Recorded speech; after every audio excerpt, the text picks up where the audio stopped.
Diggity dog, guys, strap in, because we are in for an absolute classic Baywatch nights. Truly a crowning achievement, which I'm sure Oscar-nominated writer Len Jansen was proud to put on his resume.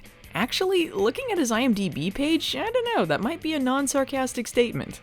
Okay, so I don't usually put warnings on Baywatching videos, but in case you're sensitive to this sort of thing, this episode's plot involves a drag queen whodunit. There are definitely a few not gay jokes in here, and the ending is basically one extended haha man in a dress gag, but personally, I find it more inept than offensive. But as far as I recall, this is one of only 2 times gay people are even mentioned in Baywatch, and it involves a crazy murderer, so, you know. Anyway, warning over. Joke time is now! Hey, sexy ladies, nothing gay about this episode. Whose hand is that? Maybe it belongs to this corpse she finds. This looks like a job for Shippy and his arm candy. Yes, keep posing. Looks natural. That's how you know this is a Nights episode. Suddenly the rescues are being pulled by a bunch of second stringers. Alas, they're too late to save the poor woman. But that's not the most shocking part of it all. It's a man, baby! Anyway, what's Mitch up to? There are many differences between being a lifeguard and being a PI. Lifeguards run on sand. PIs run on everything. Wow, truly the biggest stretch you've made so far. So this very quick monologue is to tell the audience how Mitch met a beautiful woman named Cindy. Later in the episode, he is dating a woman also named Cindy, who may or may not be the same person played by a different actress. So either he rescues an unrelated Cindy and brings it up in the narration for no reason, or they just hoped we didn't notice it was 2 different women. I'm a little lost on that. But to be fair, I honestly didn't notice until looking at IMDb. What's your name? Cindy! Wait, Cindy! The Cindy mystery may be the one case the Butte Bribeby agency couldn't solve, but I can say with 100% certainty that both Cindys are here for one reason, and that's to remind the audience that Mitch is straight. A drowned man wearing a woman's dress, a knockout named Cindy, and a man in a Nixon mask. Funny how one thing can lead to another. Especially when we haven't even seen a man in a Nixon mask in the episode yet. Really adds to the mystery. They are super amping up the noir pastiche in this episode. Look at this pink fog, it's like my old movie nights opening credits.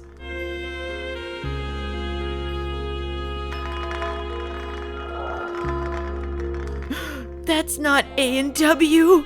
Ever seen Point Break? How about Point Break you in half? Meanwhile, Mitch is on a date with Cindy number 2, who cries over a play they saw together. Mitch, being the manly bunch of sausages stacked up in a trench coat he is, of course, can't shed any tears over this one. Cindy number 2 says the problem with men is they just won't get in touch with their feminine sides, because of course crying is inherently feminine or something. Mitch not crying over this play is apparently enough to anger Cindy number 2 into leaving. A bit of an overreaction. Maybe she should be pissed at him for parking on the beach like an asshole. I'm a detective/lifeguard. I can do whatever I want. I cannot stress enough how much he didn't need to be sitting in his convertible on the beach in a full suit and vest to talk to Garner about his bad date.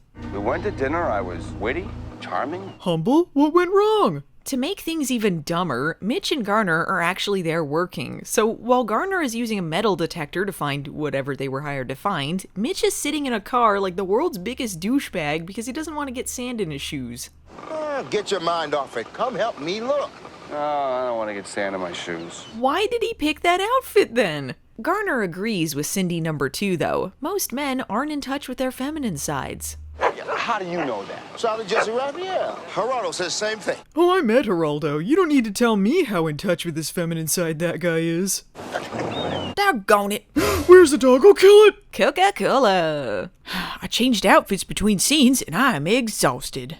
Anywho, Nights is hosting a drag show, and our heroes marvel at all of the celebrity impersonators. You got Bette Midler, Cher, Madonna, Marilyn, Dorothy, Rose, Blanche, Sophia. One of these drag queens, Chris Vogel, was the man attacked earlier in the episode. According to the previous scene, he called Ryan but wouldn't say what the problem was. But now that they meet in person, he acts as if they're already up to speed on things. And he doesn't seem scared so much as inconvenienced by the exposition.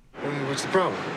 I don't know. Are you supposed to meet us at night, so 15 minutes, give us the whole story? We need to hire private detectives. It's been 2 days since I was attacked, and the police still got no leads. This is literally like the first time they're hearing about an attack or a call or anything. I feel like they had to have cut something for time, which is really unusual for Baywatch use every part of the Buffalo Nights. So someone is calling and threatening the queens in the show, but not everyone is on board with having detectives/lifeguards involved. Just for the record, I think we can handle this ourselves. We don't need you guys. Why would you say that? I hope you turn out to be the villain. I wish I was a little bit taller. I wish I was a baller. Wait, now why is this happening? Go listen to some Muddy and some T-Bone, you understand? Then come on back, we'll talk about it. Then why did he let a rap group audition? That's just a dick move, Lou. Blues is the only valid music genre. Look out, 'cause here comes Garfield. Big fat update, everyone. Okay, so I've been informed that this is a gentleman by the name of skee-lo, and this was a reference to a popular novelty song he did at the time called I Wish. I wish that I'd known about this song, because it would have saved me some time, but now I'm gonna rectify my mistake here, let everyone know, and officially apologize to Mr. Skee-lo. What's this? It's Duncan's script. Now, who is Duncan? Seriously, why is this episode so bad at pre-establishing characters and events? So yeah, cool, let's visit their good buddy Duncan. You all remember him and his scripts. He's played by Stuart Fratkin, who you might remember as a dead body in Season 2 of Baywatch proper. He's watching some footage of his late mother, Dahlia Valentine, that seems to be mimicking the 50s, but is actually the 70s, and features a lady who definitely has eyebrows from the 90s. You might notice Duncan here has a little bit of an unhealthy obsession with his mother. In fact, he's so obsessed that he's written a book and a script all about her life. She was a famous singer and actress, and the celebrity being impersonated by the drag queens who are being threatened. You can see where this is going, so that makes him suspect numero uno. Hey, let's check in on Mitch and Cindy number 2's crumbling relationship. The last time. When was it? Well, I boned down with another lady named Cindy shortly before I met you. Does that count? I'll tell you when my last time was. No, I don't want to know. Half hour ago. Half hour ago? On the bus. On the bus? My car broke down. I have to catch the bus to work. I did it. I just broke down and cried. Oh, when you cried! My mistake. Yeah, last time I cried had to be when my cancer girlfriend died in my arms, never having had the chance to truly experience love or a lifetime of happy memories with me. Cool, Garner and Ryan got into the same position with the same Tupperware full of fruit as earlier in the episode. At some point we got separated, and now we're back here again for this scene. Yep, and I've got my inside jacket on. Ryan mentions an off-screen conversation with Mitch about the case where he talked to the police about what they had, despite the fact in an earlier scene he asked Garner to talk to his police buddies. And then Garner asks how things went with Duncan as if the last scene of them together with Duncan didn't happen. Check with the LAPD, huh? See what your buddies can dig up on the attack. I talked to Mitch. He said that the police don't have much. Oh, gosh, here comes Duncan. How was, Duncan? So, look, I don't know what went on behind the scenes for this episode, but something tells me it was a disaster. I realize it's hard to tell in the Baywatching format, but honest and truly, it's shot and edited like a nightmare. Scenes don't really make sense with one another, people wear the same outfits for days on end or randomly change between scenes, and I feel like some of these bits were written for Mitch and they didn't have David Hasselhoff. I'd be interested in seeing the script for this one because guaranteed this was not the episode as intended. Also, I think this was improvised and it makes me laugh. You wouldn't believe his house. Yeah, I would.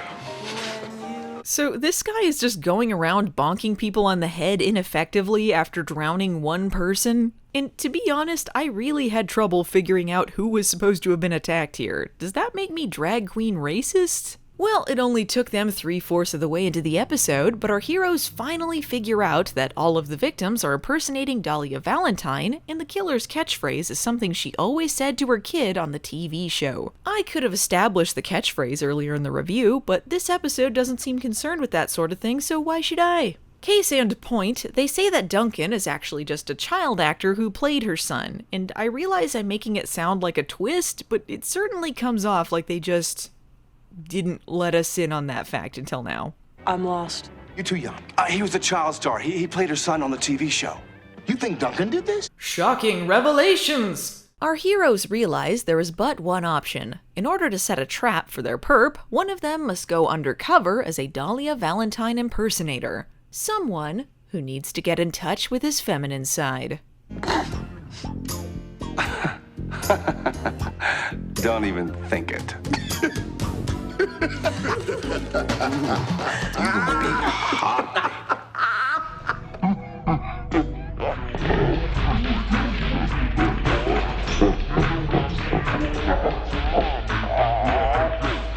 It's Mitch! And ew, he looks terrible! No hip or butt padding? He has a completely boxy shape, Ryan. You know nothing of the art form. You cannot imagine the misunderstandings that follow. I knew it. I knew it. I You knew gotta it. understand it's for a case. God. It's for a case! Nice try, Mitch.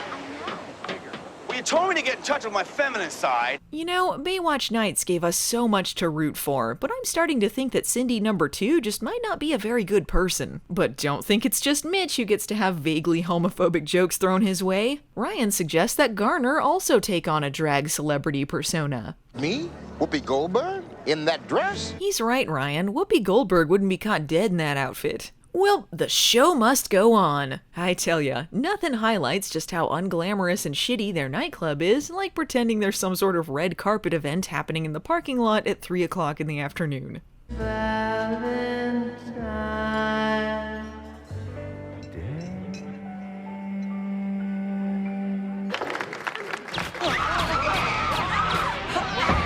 He died as he lived, pushing his singing career on everyone else and extremely insecure about his masculinity. This doesn't really match the guy's usual MO of hitting someone with a bat when they're alone, or drowning that one time, but regardless, Mitch was wearing a bulletproof vest. Someone who wasn't just shot point blank 6 times in the chest could have chased after him, seeing as how they were expecting this to happen, but no, this is Mitch's save. And oh, it turns out it was that one guy who was a dick earlier. Who could have seen that coming? It's the same old story you've heard before. This queen was so obsessed with Dahlia Valentine, he became convinced that he was her, and that nobody else could play the part in Duncan's upcoming movie. Thanks for making us root for her creepy TV son, I guess? But let's be real, he definitely has a few bodies in his closet. It's like Michael Myers and Jason Voorhees going head to head if they were unstable TV fans with mommy issues. Mother, it'll be a great movie. Duncan, don't listen to this imposter. Nobody can replace your mother. Not now, Mother! Listen, let's not fight. We all know I'm getting the part. My save! I softened him up for you. That counts as mine. Did Ryan do Garner's makeup too? Just curious who thought his foundation shade was corpse. Man, bad call on our part. So things are wrapped up, except for, of course, Cindy number 2, who decides to give Mitch a surprise of her own. Mitchell Buchanan? Yes, I'm Mitch. You're not from the IRS, are you? Not even close. Now, come on, how were any of them fooled by this? She didn't even put her hair up into her hat or anything. They think some random guy came up to kiss Mitch and he just goes along with it? He knows that'll hurt Garner's feelings. Anyway, we won't miss you, Cindy number 2. Take it away, Lou. Fill-in time, fill-in time. Credits, credits, fill-in time, yeah. Next time on Baywatch, Caroline kills someone! Not dealing well with the trauma, she becomes embroiled in Neely's world full of drinking, motorcycles, and evil outfits. Bad to the bone!